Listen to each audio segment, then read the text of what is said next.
Serial killer Israel Keyes is presumed to have killed 11 people between 2001 and 2012, though authorities have only definitively connected him to 3 murders. As calculating as he was cruel, Keyes typically traveled to different locations to select victims of opportunity rather than target a specific demographic.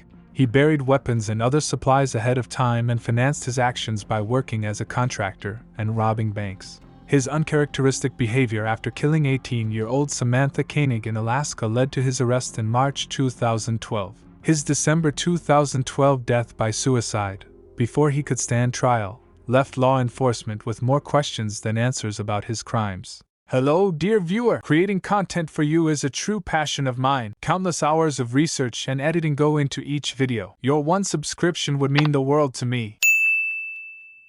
Israel Keyes was born in Cove, Utah, on January 7, 1978, as the second of 10 children born to Heidi and John Jeffrey Keyes. The couple didn't believe in government interference, public schools, or modern medicine. Israel was 5 when his family left Utah for Colville, Washington. They lived isolated in the woods, where Keyes grew up without heat or electricity. In the late 1990s, the family relocated to Maupin, Oregon. It was there that Keyes said he attacked his first victim, though he didn't kill her. His family moved again, this time across the country to settle close to an Amish community in Maine. Growing up, Keyes broke into neighbors' homes to steal guns, loved hunting, pursued anything with a heartbeat, and tortured animals, behavior that has been linked to psychopathy. Years later, while in custody, Keyes said, "I've known since I was 14 that there were things that I thought were normal, and that was okay, that nobody else seemed to think were normal and okay." After a teenage, Keyes told his family he no longer shared their faith. He was evicted from the family home, and his younger siblings were told never to speak to him again. On July 9, 1998, Keyes relocated to New York, where he enlisted in the U.S. Army, before passing a rigorous U.S. Army Rangers training course. He was stationed at Fort Hood in Texas, Fort Lewis in Washington, and Sinai in Egypt. Although no crimes were reported during his time in Egypt, he did reportedly tell a fellow soldier that he would like to kill him. While at Fort Lewis, Keyes was known to keep to himself and drink heavily on the weekends. He served on a mortar team in the 1st Battalion, 5th Infantry, 25th Infantry Division, and his only trouble with the law during that time came in February 2001, when he received a DUI. Keyes received an Army Achievement Medal for his service as a gunner and assistant gunner. After that, he was honorably discharged and settled on the Maca Reservation of Knee Bay, Washington.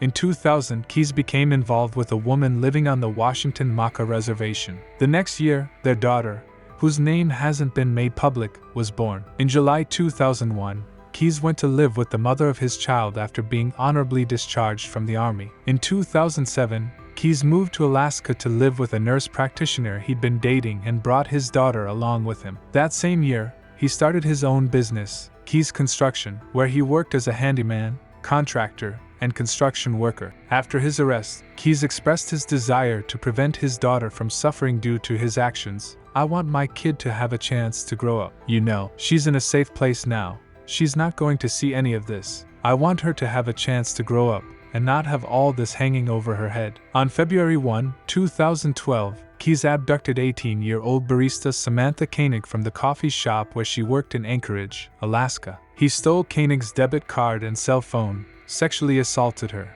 and killed her the following day.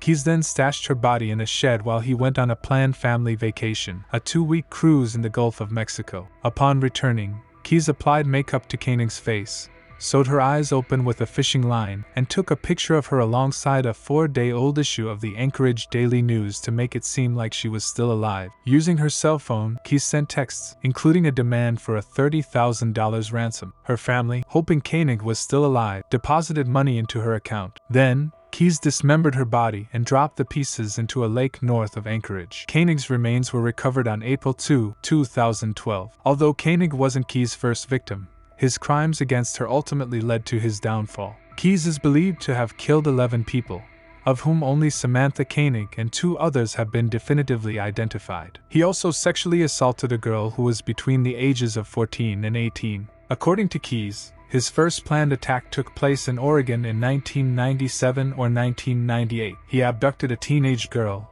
then raped her. He intended to murder her, but she convinced him to let her leave. "I wasn't violent enough," Keyes later told investigators of the crime. "I made up my mind I was never going to let that happen again." As a serial killer, Keyes targeted victims who happened to cross his path rather than sticking to a specific profile. He often waited to accost people in parks, cemeteries, or campgrounds. Not as much to choose from. In a manner of speaking, he confessed to law enforcement about his methods, but there's also no witnesses. In June 2011, he flew to Chicago before driving to Essex, Vermont, where he murdered Bill and Lorraine Currier. The couple was selected randomly as they fit Keyes' criteria of having no children, no dog, and a house with an attached garage. He broke into their home, subdued them, and then transported the pair to an abandoned farmhouse. Keyes killed Bill, then raped Lorraine before murdering her. Keyes claimed he took at least 5 other lives but never named these victims. Per his account, he killed 4 people in Washington state, a couple sometime between 2001 and 2005, as well as 2 separate victims in 2005 and 2006. Keyes also stated he murdered someone on the East Coast in 2009 and then left the body in New York State. The FBI is relatively confident that this victim was Deborah Feldman, a New Jersey resident who went missing in April 2009. Speculation about other possible Keyes victims has included a girl named Julie Harris, who disappeared in Colville, Washington, in 1996. Her prosthetic feet were found a month after she vanished, and her remains were found in 1997. Keyes was in the area when Harris went missing but denied any involvement. Keyes has also been posited as responsible for other unsolved crimes, such as the murders of 56-year-old Mary Cooper and her 27-year-old daughter Susanna Stoughton, who were shot while hiking in Washington state in 2006. After he was caught, Keyes spoke of killing less than a dozen. While in jail, he used his own blood to draw 12 skulls, which might represent 11 victims and Keyes himself. In 2020, an FBI agent told 48 Hours, "We believe that 11 is the total number of victims." The murderer also said he had intended to leave Alaska and travel through storm-ravaged regions to find new victims while working as a contractor. He had dreamt of later building a house where he could imprison his victims, similar to H.H. Holmes. Keyes' serial killing incorporated detailed planning. He crisscrossed the country to hide caches of murder equipment that consisted of guns, ammunition, and chemicals for the destruction of bodies. When he wanted to kill, Keyes would dig up a cache. Keyes had a history of trips that covered a lot of ground in the United States, meaning he had many opportunities to seek out victims. Foreign journeys such as visits to Canada, Mexico, and Belize might have played another part in Keyes' killing spree. While on the road, Keyes paid in cash and took the battery out of his cell phone to lessen his chances of being tracked. In addition to the money he made as a contractor, he said he funded his travel through bank robberies. Authorities corroborated that he robbed banks in Tupper Lake, New York, and Azle, Texas, in April 2009 and February 2012, respectively. Keyes studied the work of FBI profilers and learned about serial killers like Ted Bundy. Maureen Callahan's 2019 book, American Predator, noted that Keyes was fitted with a gastric band and had visited a plastic surgery clinic in Mexico. She speculated that Keyes might have been trying to become a better killer. A lap band could mean he wouldn't get hungry as often, and he might have changed his fingerprints or removed body hair to lessen the chances of leaving evidence behind. After Samantha Koenig's family paid a ransom that Keyes had staged, the killer used her ATM card to withdraw funds in Alaska. He then continued these transactions while traveling in New Mexico, Arizona, and Texas. During a visit with his mother and some siblings in Texas, one of Keyes' sisters tried to get him to reconsider his atheism. A pastor at the time said that Keyes answered, "You don't know the depths of darkness that I've gone to. You don't know what I've done." Keyes disguised his appearance when stealing Koenig's ransom money, but a security camera recorded an image of his rental car in Arizona. Texas law enforcement was notified and, in March 2012, stopped Keyes. A search of his vehicle revealed Koenig's license. Among other incriminating items, Keyes was arrested and eventually brought back to Alaska. Confronted with evidence tying him to Koenig's disappearance, he confessed to the crime. The killing was at odds with his usual careful planning, but he told law enforcement that he'd been feeling out of control and noted, "Back when I was smart, I would let them come to me." While in custody, Keyes shared some details about his crimes with investigators, though he seemed to enjoy limiting the flow of information. He offered details about the Currier killings as a bargaining chip with law enforcement, though he largely stopped cooperating after his identity was released and discussed in the media.